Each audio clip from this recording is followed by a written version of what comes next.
हाँ तो स्टूडेंट्स, आज हम बात करेंगे capacitors and parallel plate capacitor के बारे में। तो सबसे पहले बात आती है कि कैपेसिटर्स क्या होते हैं। तो बच्चों, अगर बेसिक में डेफिनेशन की बात करूं तो capacitors are the system, capacitor क्या है? सिस्टम है of two conductors separated by insulator. जब दो कंडक्टर एक इंसुलेटर से सेपरेट कर दें तो उस सिस्टम को हम लोग क्या बोलते हैं? कैपेसिटर बोलते हैं। दो कंडक्टर की जरूरत क्यों पड़ती है? जब इससे पहले तो मैंने आपको बता रखा है कि एक जो कंडक्टिंग स्फीयर होता है उसकी भी अपनी एक कैपेसिटी होती है। क्या पढ़ाया था कि अगर आर रेडियस का कोई कंडक्टर है एक स्फेरिकल, तो इस कंडक्टर की भी अपनी कैपेसिटी होती है और इसका फार्मूला होता है 4πε0 r। ठीक है, तो जैसे हम इसी कंडक्टर की ही बात कर लेते हैं। हमने क्या बताया था? हमने कहा इसको हम क्यू चार्ज दे देते हैं और क्यू चार्ज होने से याद हो आपको, यहां पे एक पोटेंशियल हो जाता था V। उसको हम क्या करते थे? कैलकुलेट कर लेते थे V को और कैपेसिटी निकाल देते थे Q/V से। ऐसा ही तो कर रहे थे। अब बच्चों, बात यहां पे ये आती है ना कि अगर इसी चार्ज की वजह से, मतलब चार्ज सेम दिया गया हो और कहीं हम इसका पोटेंशियल डिफरेंस डिक्रीज कर दें, चार्ज ही रखें लेकिन V डिक्रीज हो जाए, तब तो क्या होगा? कैपेसिटी बढ़ जाएगी ना। और हमारा जो कैपेसिटर बनाने का मकसद है वो यही है कि स्मॉल जो है प्लेस पे, किसी छोटे से प्लेस पे ज्यादा चार्ज को स्टोर करना कैपेसिटर बनाने का मकसद है। इसका मतलब ये हुआ कि इसके लिए हम क्या कर सकते हैं? अगर एक कंडक्टर ये था, ये क्या था? कंडक्टर था, ठीक है, और इस कंडक्टर के पास एक और कंडक्टर रख दें, सोचिए क्या होगा। जब दूसरा कंडक्टर इसके पास रख देंगे, बीच में एयर है, इंसुलेटर है, एयर भी है जब इंसुलेटर ट्रीट करती है। अब जब ये कंडक्टर आपने दूसरा रख दिया, ठीक है, कोई स्फीयर टाइप का ही रख दिया, कैसा भी रख सकते हैं, कोई जरूरी नहीं है कि अब स्फीयर ही बात करो, कैसा भी रख दिया। तो अगर यहां पे एक दूसरा कंडक्टर रखेंगे, सोचिए क्या होगा। इस एंड पे कैसा चार्ज आ जाएगा? Negative by induction. अब इधर कैसा चार्ज आ जाएगा बच्चों? पॉजिटिव। अब सोचिए, यहां पे जो एक पोटेंशियल इसके अपने चार्ज की वजह से था प्लस में, तो ये कोई यहां पे पोटेंशियल एक माइनस में भी तो प्रोड्यूस कर देगा, माइनस चार्ज की वजह से। तो ओवरऑल पोटेंशियल यहां का क्या हो गया? डिक्रीज हो गया। भाई एक पोटेंशियल प्लस में और एक पोटेंशियल माइनस में, मतलब अब पहले इनिशियल पोटेंशियल कितना था? V था, और फाइनल पोटेंशियल क्या हो गया? V माइनस V डैश, क्योंकि V डैश इस माइनस की वजह से है। तो इसका मतलब क्या हुआ कि यहां पे क्या हो गया? कुछ पोटेंशियल डिक्रीज हुआ, लेकिन अभी ये भी अपना कुछ ना कुछ यहां पोटेंशियल बना रहा होगा। अब इसके लिए हम क्या करते हैं? इस पॉजिटिव चार्ज को खत्म कर देते हैं, क्योंकि ये अपना पॉजिटिव में पोटेंशियल बढ़ाएगा और पॉजिटिव पोटेंशियल बढ़ेगा तो क्या होगा? V plus V double dash कुछ है, इसका भी आ जाएगा। कहने का सेंस है कि वो कुछ न कुछ कैपेसिटी को डिक्रीज करवाएगा, इसीलिए इस पार्ट की अर्थिंग कर देते हैं। जैसे ही हम इसकी अर्थिंग करेंगे तो ये पॉजिटिव चार्ज तो चला जाएगा, यानी कि अब V को बढ़ाने वाला कोई नहीं है, केवल ये घटाने वाला बचेगा। और ये चार्ज क्यों बच जाएगा? क्योंकि ये इस चार्ज के इफेक्ट से बाउंड है। इस चार्ज की वजह से यहाँ पे जो इलेक्ट्रॉन आ गए थे, शिफ्ट हो गए थे, वो क्या है? बाउंड है। इस वजह से वो अर्थिंग में जीरो नहीं हो पाते, उसका चार्ज जीरो नहीं हो पाता, तो ये चार्ज बना रहेगा। तो बच्चों, इसका मतलब अब यहां का पोटेंशियल क्या हो गया? काफी कम हो गया। जब ये पोटेंशियल कम हो गया, इसका मतलब क्या हुआ कि हमने चार्ज तो वही Q ही दिया था। अब इसका जो कैपेसिटी आई बाद में, पहले कैपेसिटी जब केवल अकेला ये था तो क्या बनना था? C = Q/V। बट एक बगल में कंडक्टर रखने के बाद क्या बनेगा? Q/V minus V dash. इसका मतलब कौन सी कैपेसिटी ज्यादा होगी? भाई चार्ज तो वही है, लेकिन हमने क्या किया? इसके बगल में जब दूसरा कंडक्टर रख दिया तो कहीं ना कहीं इसका वोल्टेज घट गया, और पोटेंशियल घटने की वजह से क्या हो गई? कैपेसिटी देखो इंक्रीज हो गई है। साफ दिख रहा है कि यहां पे बड़ी चीज से डिवाइड होना या छोटी चीज से, मतलब ये चीज क्या होगी, ज्यादा होगी। इसका मतलब C dash is greater then C। तो बच्चों बात यहां पे ये है कि किसी कंडक्टर के पास दूसरा कंडक्टर लाने से, ठीक है, क्या होती है, उसकी कैपेसिटी इंक्रीज हो जाती है। और हम तो चाहते हैं कि कम स्पेस में, भाई कैपेसिटी क्या है, स्टोरिंग चार्ज कैपेसिटी। कैपेसिटी जो पढ़ रहे हैं इलेक्ट्रिक कैपेसिटी, ये क्या है, कैपेसिटर क्या है, जो चार्ज को स्टोर कर सके। तो जो कैपेसिटर जितना ज्यादा चार्ज को स्टोर करेगा, हम कहेंगे इसकी कैपेसिटी उतनी ज्यादा है। हम चाहते हैं कम से कम प्लेस में ज्यादा से ज्यादा चार्ज स्टोर कर लें, मतलब हम हर वो मकसद अपनाना चाहेंगे जो कैपेसिटी को इंक्रीज करता हो। इसीलिए हम सिंगल कंडक्टर का कैपेसिटर नहीं बनाना चाहते, क्योंकि ये सिंगल कंडक्टर के केस में सेकंड वाले कंडक्टर को इन्फिनिटी पे ट्रीट किया जाता है। हमको पता चला कि अगर इसके पास में कोई दूसरा कंडक्टर ले आएंगे तो 100% इसकी कैपेसिटी क्या हो जाएगी, इंक्रीज हो जाएगी। इसीलिए जो कैपेसिटर बनते हैं वो जनरली दो प्लेटों का कॉम्बिनेशन बनाते हैं। दो प्लेटों के कॉम्बिनेशन से ही हम लोग कैपेसिटर को बनाते हैं। और प्रैक्टिकली ये देखा गया कि अगर वो दोनों प्लेट्स एक दूसरे से हमेशा इक्वल डिस्टेंस पर हों, ठीक है, मतलब दोनों प्लेटों के बीच की डिस्टेंस, जैसे ये तो स्फेरिकल थे, अलग अलग जगह डिस्टेंस थी, तो प्रैक्टिकली देखा गया कि दो प्लेटें हों कंडक्टर की, बट वो क्या हो, एक दूसरे से इक्वल डिस्टेंस पर, उनका हर पार्ट एक दूसरे से इक्वल, जैसे एक प्लेट ऐसे रखी, ये एक प्लेट ये, अब ये जो कैपेसिटर बनेंगे, क्यों, इस प्लेट से इसकी जो यहां डिस्टेंस है वही इस प्लेट से इसकी यहां डिस्टेंस है, ऐसे देखो हर जगह से डिस्टेंस क्या है, सेम है दोनों प्लेटों की। तो देखा गया प्रैक्टिकली कि इसमें चार्ज ज्यादा स्टोर हो सकता है। तो इस तरीके से कैपेसिटर्स बनाए गए कि मतलब अब कैपेसिटर बनाना है तो क्या करना है, एक प्लेट की अर्थिंग कर देनी है या निगेटिव से जोड़ देना है, दूसरी को पॉजिटिव से जोड़ देना है।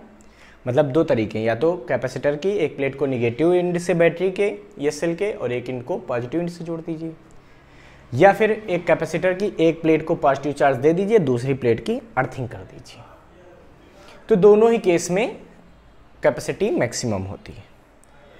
अब बच्चों बात यहां पे ये आती है कि जो कैपेसिटर है, ठीक है, इस कैपेसिटर में, ठीक है, अगर मैं बेसिक बात यहां करता हूं तो दोनों डिस्टेंस क्या होनी चाहिए, इक्वल होनी चाहिए। इस बिहाफ पे ये कैपेसिटर तीन तरीके के बनते हैं, ठीक है, जो कि हम लोगों को 12th क्लास में पढ़ने हैं। तो बच्चों अगर मैं बेसिक बात करूं तो जो कैपेसिटर हैं ये बेसिकली तीन तरह के होते हैं, ठीक है। एक होता है पैरेलल प्लेट कैपेसिटर, एक स्फेरिकल कैपेसिटर और एक सिलेंड्रिकल कैपेसिटर। जो पैरेलल प्लेट कैपेसिटर होता है इसमें क्या होती है कि दो पैरेलल प्लेट्स होती हैं ऐसे बच्चों, ये, ठीक है, और ये एक दूसरे के आमने सामने ऐसे रखी होती हैं, ऐसे, ये होगी, ठीक है। ये यहां पे किसी स्टैंड की हेल्प से ऐसे इनको फिक्स कर देते हैं हम, इंसुलेटेड स्टैंड होता है, ठीक है। ये एक प्लेट हो गई और ये एक प्लेट हो गई। तो इसमें क्या करते हैं, तो दो पैरेलल प्लेट हो गई। अब इसमें एक प्लेट को हम पॉजिटिव चार्ज देते हैं, जैसे ये हमने मान लीजिए पूरी प्लेट ये क्या कर दी, हमने चार्ज कर दी, ठीक है।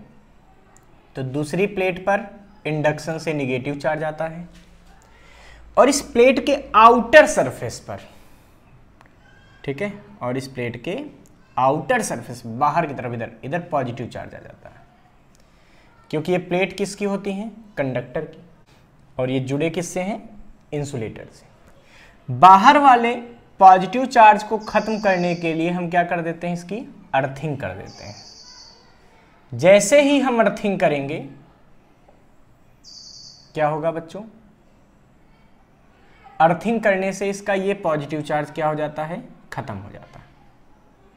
अब ये अरेंजमेंट हो गया पैरेलल प्लेट कैपेसिटर का। बट एक बात का ध्यान रखिएगा, पैरेलल प्लेट कैपेसिटर जब बनाते हैं तो दो पैरेलल प्लेट ऐसे लगाते हैं। तो एक बात का ध्यान रखेंगे, इन प्लेट्स का एरिया बहुत बड़ा होता है, बहुत ज्यादा बड़ा होता है। किससे? इनके प्लेटों के बीच की डिस्टेंस के कंपैरिजन में। मतलब कह सकते हैं जो एरिया है प्लेटों का, एरिया कैसे आएगा? Length into breadth. अगर ऐसी प्लेट हुई, कैसी? ये हुई अगर रेक्टेंगुलर प्लेट, तो एरिया जो है वो डी स्क्वायर से बहुत बड़ा होता है।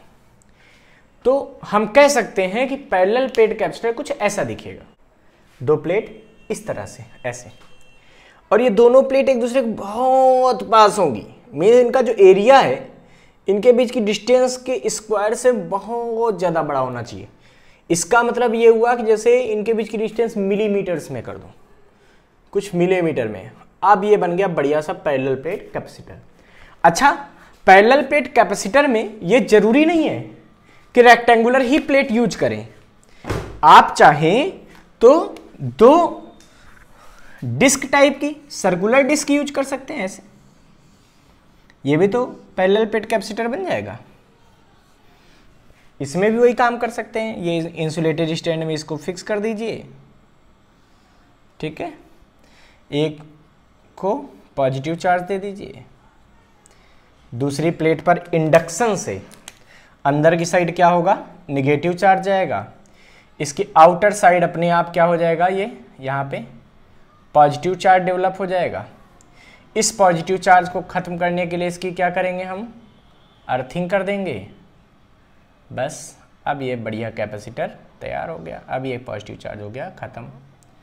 कंडीशन वही यहाँ भी होनी चाहिए कि जो प्लेटों का एरिया है, ठीक है, ये एरिया जो है वो बहुत बड़ा होना चाहिए इनके बीच की डिस्टेंस के स्क्वायर से। तो इन प्लेटों का एरिया क्या होगा? जैसे पाई आर स्क्वायर होगा इसका एरिया, जहाँ आर क्या होगी? इसकी रेडियस होगी। अगर आर रेडियस की डिस्क है, सर्कुलर है ना, सर्कुलर डिस्क, ठीक है। तो ये बहुत बड़ा होना चाहिए किससे? डी स्क्वायर से। समझ गए? तब ये पैरेलल प्लेट कैपेसिटर कुछ इस तरीके से बनते हैं। इन्हीं के बारे में आज हमको सबसे ज़्यादा पढ़ना है, इन्हीं के बारे में हम भी डिस्कस करेंगे। दूसरा बच्चों, स्फेरिकल प्लेट कैपेसिटर कैसे होते हैं? स्फेरिकल प्लेट कैपेसिटर में एक अंदर सॉलिड या हालो कंडक्टर लगा होता है। ये सॉलिड भी हो सकता है और ये हालो भी हो सकता है, कोई फर्क नहीं पड़ता, आप कैसा भी रख सकते हैं, ठीक है। इसके ऊपर एक हॉलो कंडक्टर होता है ऐसे। कैसे बनाएंगे? जैसे एक अंदर मान लीजिए कि एक सॉलिड स्फीयर ले लिया, या सेल ले लिया कोई, और उसके ऊपर से क्या किया है? किसी इंसुलेटेड मटेरियल को लगाते गए पूरा, और उसके ऊपर एक मेटल की प्लेट लगा दी। अब ये बन गया कौन सा? Spherical plate capacitor. बस इसमें करते क्या है कि अंदर वाले स्फीयर का कनेक्शन एक वायर के थ्रू बाहर कर देते हैं ऐसे, ठीक है। और यहां पे पॉजिटिव चार्ज इस बाहर वाले वायर की हेल्प से देते हैं, यहां से पॉजिटिव को कनेक्ट करके दे देते हैं। जब यहां पॉजिटिव चार्ज आता है तो होता क्या है कि इंडक्शन से यहां पे एक निगेटिव चार्ज डेवलप हो जाता है अंदर की साइड। ये इंडक्शन से माइनस चार्ज डेवलप हो गया। अब अंदर की साइड जब माइनस डेवलप होगा कंडक्टर में तो क्या होगा? इंडक्शन हो रहा ना, तो इसके बाहर भी तो होगा इंडक्शन। वहां पे क्या कैसा डेवलप होगा? पॉजिटिव चार्ज डेवलप हो जाएगा। इस पॉजिटिव को खत्म करने के लिए इसकी क्या कर देते हैं? इस प्लेट की अर्थिंग कर देते हैं।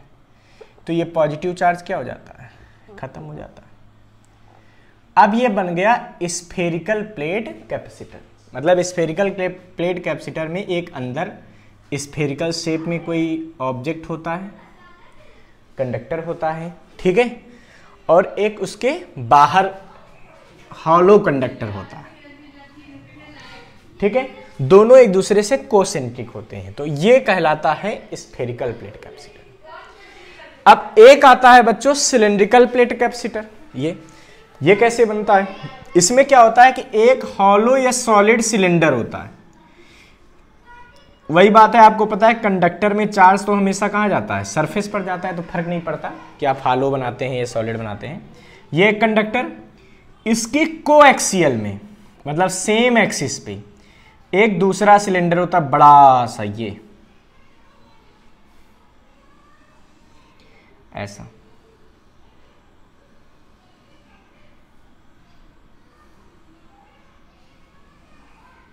ऐसा, ठीक है। ये हॉलो होता है और अंदर वाला हॉलो या सॉलिड कोई भी हो सकता है, ठीक है। और इसमें भी वही बात होती है कि इसको हम क्या करते हैं, पॉजिटिव चार्ज दे देते हैं यहां से एक वायर से जोड़ के। जैसे ही पॉजिटिव चार्ज देंगे इसके क्या होगा, सरफेस पर आएगा। जब इसके सरफेस पर पॉजिटिव चार्ज फैलेगा तो यहाँ पे एक माइनस, यहाँ पे भी माइनस आ जाएगा। अब क्या करते हैं इसके, भाई जब ऊपर अंदर की तरफ ये माइनस, ये इसके इंडक्शन से ये टच नहीं हो रहे एक दूसरे से, तो इसके इंडक्शन से जब यहाँ पे माइनस चार्ज आएगा तो क्या होगा, इसके बाहर सरफेस पर एक प्लस चार्ज आ जाएगा। वो प्लस चार्ज जो होता है वो क्या होता है, तो बाहर वाले प्लस चार्ज को खत्म करने के लिए इसकी क्या कर देते हैं, अर्थिंग कर देते हैं, तो ये बाहर वाला प्लस चार्ज खत्म हो जाता है। ये अरेंजमेंट कहलाता है इस सिलेंड्रिकल प्लेट कैपेसिटर। इस अरेंजमेंट को क्या बोलते हैं, सिलेंड्रिकल प्लेट कैपेसिटर। तो हमने समझ लिए कि तीन तरह से कैपेसिटर होते हैं, तीन तरह के, पैरेलल प्लेट, स्फेरिकल प्लेट और सिलेंड्रिकल। अब हम बात करेंगे आज पैरेलल प्लेट कैपेसिटर। जैसा कि मैंने बताया कि पैरेलल प्लेट कैपेसिटर में क्या होते हैं कि दो पैरेलल प्लेट होती हैं, ठीक है, जो कि ऐसे हैं ये, तो ये पार्ट आपको दिखाई दे रहा है ऐसे, ठीक है, जैसे ऐसे दो प्लेट हैं बहुत पास पास हैं, तो आपको ये वाला पार्ट दिखाई दे रहा है इसका। बट है क्या कि हम इन प्लेट्स को बहुत पास पास बनाएंगे तो अभी इसके बीच में जो हमको चार्ज वार्ज बनाना है, इलेक्ट्रिक फील्ड दिखानी है, वो दिखाने में थोड़ी दिक्कत आएगी। इसलिए अभी हम इसको थोड़ा दूर करके बना लेते हैं। ये समझ सकते हैं कि प्लेटें तो बहुत पास पास थी, बट फोटो खींचने के बाद उसको जूम कर दिया, डिंग ऐसा दिखा, ठीक है। इस तरीके से हमने बना लिया। तो ये हमने दो प्लेट्स लगा दी जिसका एरिया A है। ये इंसुलेटेड स्टैंड है,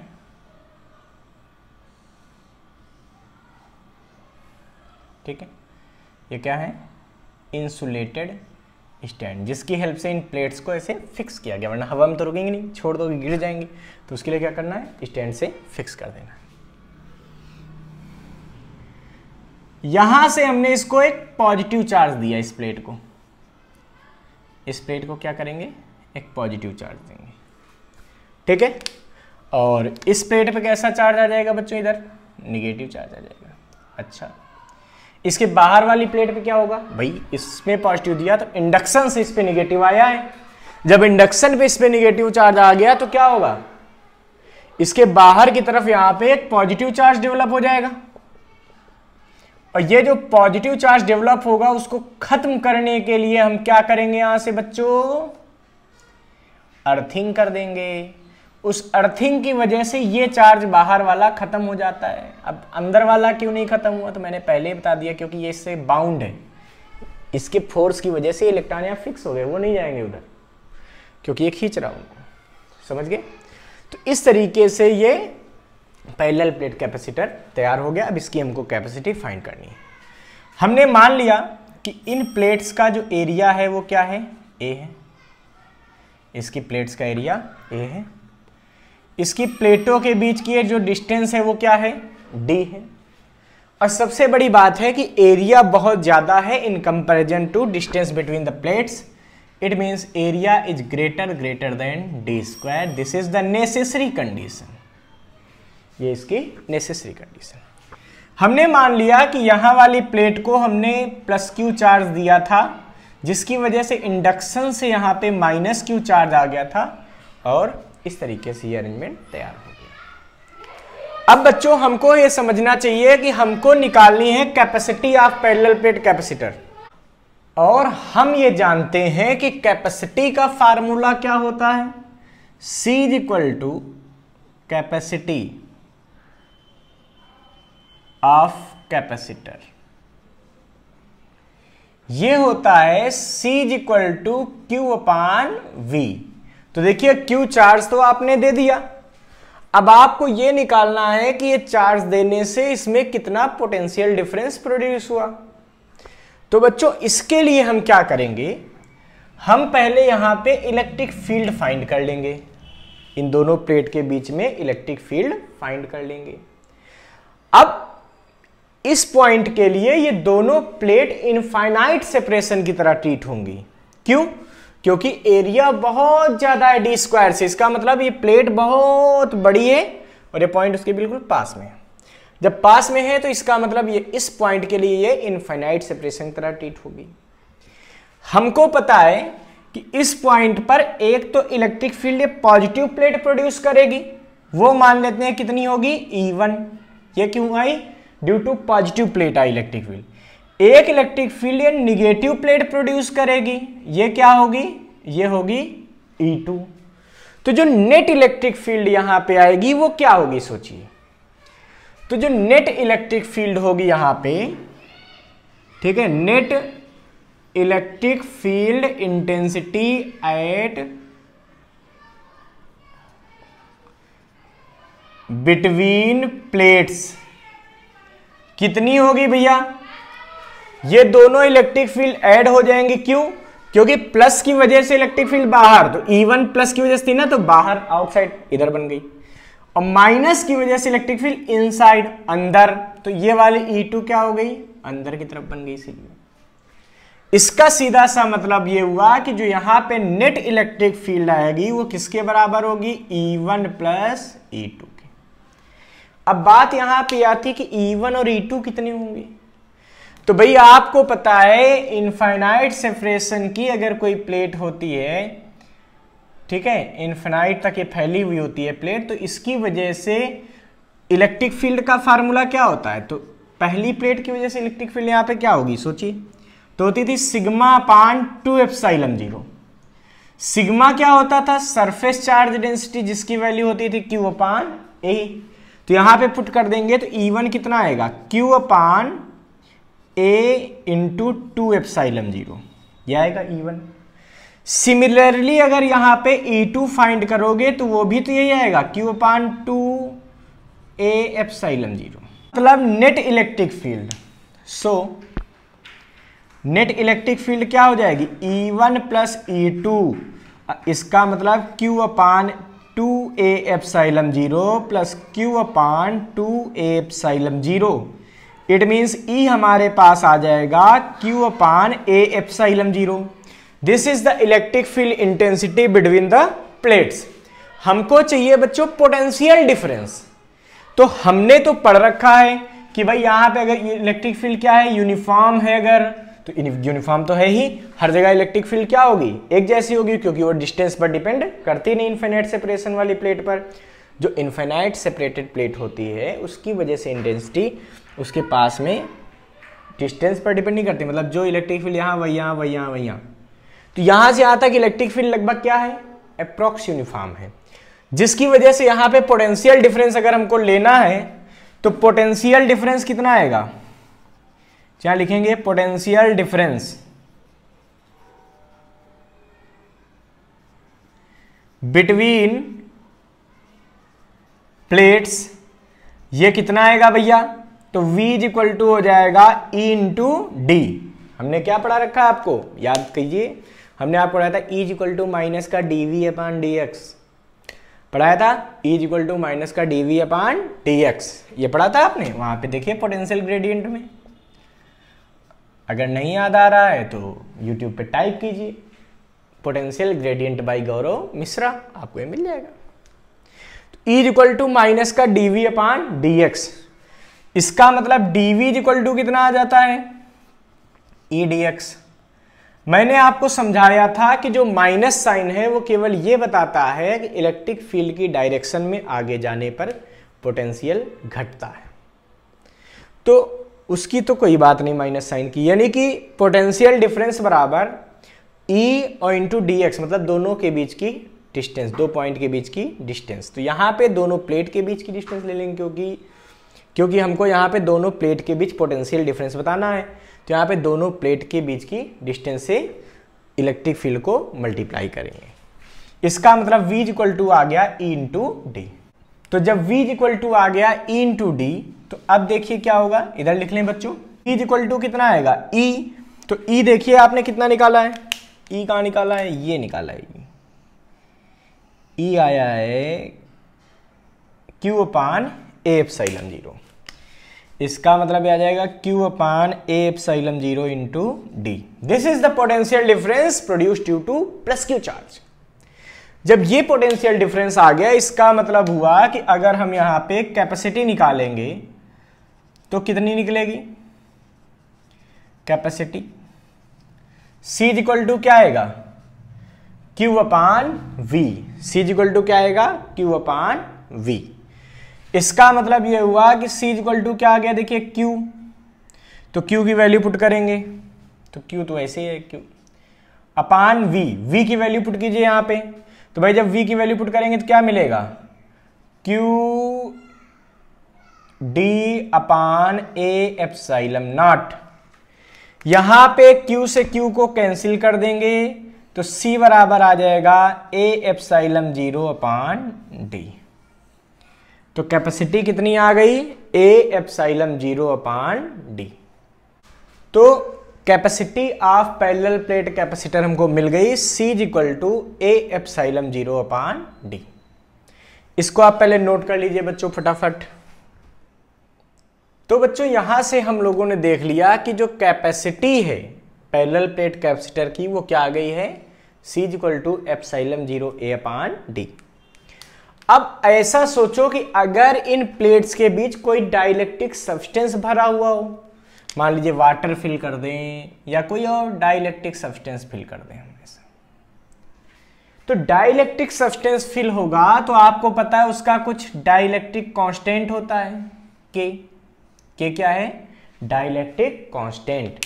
तो इस सिचुएशन में कैपेसिटी कितनी हो जाएगी सोचिए, तो लिखेंगे when dielectric substance filled between plates। तो अगर डाइलेक्ट्रिक सब्सटेंस फिल कर देंगे जिसका डाइलेक्ट्रिक कांस्टेंट K है, तो यही कैपेसिटी का फार्मूला क्या हो जाएगा, ये हो जाएगा K epsilon 0 A upon D। मतलब ये कैपेसिटी आ गई जब प्लेट्स के बीच में मीडियम होगा। ये कैपेसिटी तब है जब प्लेट्स के बीच में क्या था, एयर था। तो अगर इन दोनों को हम डिवाइड कर दें तो एक हमको यहां से रिलेशन मिलता है Cm अपान Ca। क्या मिलेगा, ये इज इक्वल टू K। यहां से डाइलेक्ट्रिक कांस्टेंट को भी आप डिफाइन कर सकते हैं।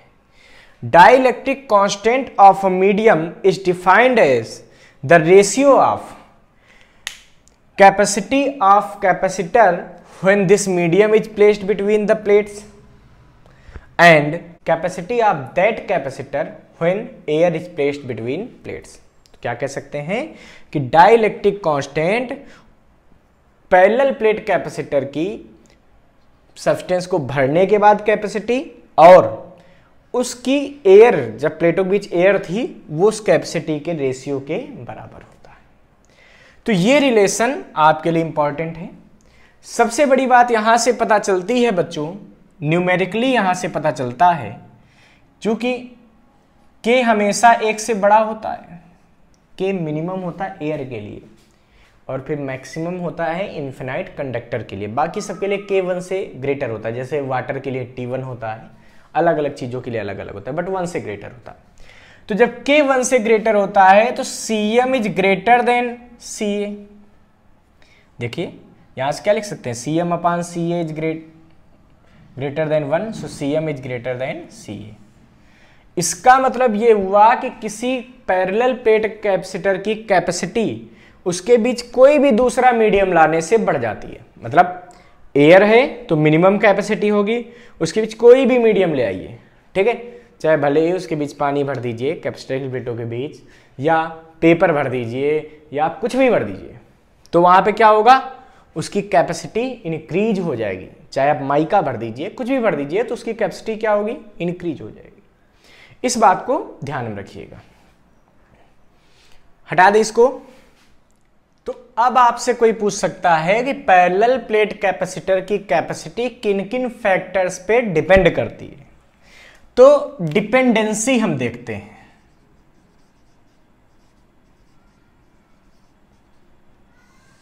Of capacity of parallel plate capacitor. तो बच्चों डिपेंडेंसी पैरेलल प्लेट कैपेसिटर की आपको साफ दिख रही है, ठीक है, कि एयर में कैपेसिटी ये है, कोई मीडियम फिल कर देने पर उसकी कैपेसिटी क्या हो जाती है, के एप्सिलॉन 0 ए अपान डी, जब कंप्लीटली मीडियम फिल करते हैं। अभी आपको हम समझाएंगे कि कैसे मीडियम के भरने पर कैपेसिटी इंक्रीज हो जाती है, बट नेक्स्ट वीडियो में, ठीक है। तो बच्चों डिपेंडेंसी सी की आपको पहली तो दिख रही है एरिया ऑफ द प्लेट्स पर, C proportional to area of the plates. तो एरिया अगर दोनों प्लेट्स का इंक्रीज कर दिया जाएगा तो कैपेसिटी इंक्रीज हो जाएगी। अगर दोनों प्लेट्स का एरिया इंक्रीज करेंगे तो कैपेसिटी इंक्रीज हो जाएगी। ध्यान रखना, एक प्लेट का नहीं, दोनों का, ये कॉमन एरिया होता है। दूसरा बच्चों पॉइंट आता है कि C is proportional to 1/d, means plates के बीच की डिस्टेंस को जैसे जैसे आप इंक्रीज करेंगे, अगर आप देखिए इन्वर्सली प्रोपोर्शनल है ना, तो अगर डिस्टेंस को इंक्रीज करेंगे तो उनकी कैपेसिटी क्या हो जाएगी, घट जाएगी। तो ऐसा कई बार पूछा गया है कि अगर डिस्टेंस को डबल कर दिया जाए, मतलब पहले इतनी थी बाद में इतनी कर दी जाए, डिस्टेंस को डबल कर दिया जाए तो कैपेसिटी में क्या फर्क पड़ेगा। तो देखिए अपान में पहले डी आया, बाद में डबल करने पे क्या हो जाएगा, 2d हो जाएगा, तो नीचे 2 आ जाएगा ना, तो उसकी कैपेसिटी क्या हो जाएगी, आधी हो जाएगी। समझ गए, मतलब d को जितने टाइम्स बढ़ाओगे, जितना ज्यादा डिस्टेंस बढ़ाओगे, जितने टाइम्स बढ़ाओगे, कैपेसिटी 1/, में उतने टाइम डिक्रीज होती जाएगी। अगर प्लेटों के बीच की डिस्टेंस को आपने 4 टाइम बढ़ा दिया तो कैपेसिटी 1/4 टाइम हो जाएगी, ठीक है। तो ये होता है कि इसका मतलब जब डिस्टेंस को बढ़ाएंगे तो कैपेसिटी डिक्रीज होगी। इसका उल्टा भी आप कह सकते हैं कि अगर डिस्टेंस को घटाएंगे तो कैपेसिटी इंक्रीज होगी। इसका सीधा सा मतलब ये हुआ कि अगर आपको कैपेसिटी ज्यादा चाहिए तो आप प्लेटों को पास पास कर दीजिए, कैपेसिटी कम चाहिए तो प्लेटों को दूर दूर कर दीजिए, सिंपल। इसके बाद बच्चों तीसरा पॉइंट क्या आता है कि capacity depends on medium between the plates, ठीक है। तो अगर मीडियम का डाइलेक्ट्रिक कांस्टेंट जितना ज्यादा हो जाएगा कैपेसिटी भी उतनी ही ज्यादा हो जाएगी। इसका मतलब अगर प्लेटों के बीच में क्या कंडक्टर रख दिया जाए, कंडक्टर जिसका केस सबसे ज्यादा होता है इनफाइनाइट, तो प्लेटों ये कैपेसिटर की कैपेसिटी भी क्या हो जाएगी, इनफाइनाइट हो जाएगी। तो के जितना बड़ा होता जाएगा कैपेसिटी भी उतनी बड़ी होती जाएगी। समझ गए, तो ये बात क्लियर कर लीजिए। अब इस पे हम लोग कुछ न्यूमेरिकल ट्राई करेंगे पैरेलल प्लेट कैपेसिटर पे, पहले आप इसको नोट कर लीजिए। 2 parallel plate air capacitors have their plates areas 100 and 500 centimeter square respectively. If they have same charge and potential and the distance between the plates of first capacitor is 0.5 mm, what is the distance between the plates of second capacitor? ठीक है, इस question में क्या कह रहे हैं कि 2 capacitor हैं। इसमें कहा जा रहा है कि 2 कैपेसिटर हैं, एक का एरिया है प्लेट का 100 सेंटीमीटर स्क्वायर, जबकि दूसरे कैपेसिटर की प्लेट का एरिया है 500 सेंटीमीटर स्क्वायर। कहा गया कि पहले वाले कैपेसिटर की प्लेटों के बीच की डिस्टेंस 0.5 मिलीमीटर है, तो दूसरे वाले की प्लेटों के बीच की डिस्टेंस को फाइंड करना। जबकि कहा गया इन दोनों पर सेम चार्ज और सेम वोल्टेज है। तो बच्चों सेम चार्ज और सेम वोल्टेज 2 कैपेसिटर पर कब हो सकता है, सोचो भाई। 2 कैपेसिटर हैं, एक की कैपेसिटी मान लो C1 है, एक की कैपेसिटी C2 है। अब इस पर अगर Q चार्ज है और V वोल्टेज है तो C इक्वल टू क्या होता है, Q/V। इस पर भी कह रहे हैं उतना ही चार्ज है, मतलब Q, इस पर भी वोल्टेज उतना ही है। इससे क्या पता चल रहा कि इन दोनों कैपेसिटर्स की कैपेसिटी सेम है। इस सिचुएशन के लिए दोनों कैपेसिटर की कैपेसिटी सेम है, तभी दो कैपेसिटर पे अलग अलग कैपेसिटर पे सेम चार्ज देने से सेम पोटेंशियल डिफरेंस डेवलप होगा जब दोनों की कैपेसिटी सेम होगी। इसका सीधा सा मतलब यह है कि epsilon 0 A1 upon D1 is equal to epsilon 0 A2 upon D2। क्यों भाई, सी का फार्मूला क्या होता है पैरेलल प्लेट कैपेसिटर का, एप्सिलॉन 0 A अपान D, वो लगा दिया। अब देखिए एप्सिलॉन 0 तो कैंसिल हो जाएंगे, तो हमें यहां से D2 मिल सकता है। क्या मिलेगा, ये मिलेगा A2 D1 अपान A1। वैल्यू पुट कर दीजिए।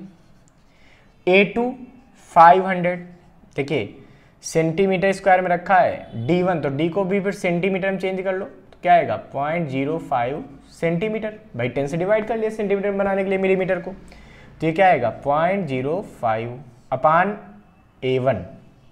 A1 कितना है 100, सॉल्व कर लेंगे तो D2 आ जाएगा यहां से 0.25 सेंटीमीटर, या हम कह सकते हैं 2.5 millimetre. So the separation between the two plates will be 2.5 millimeter.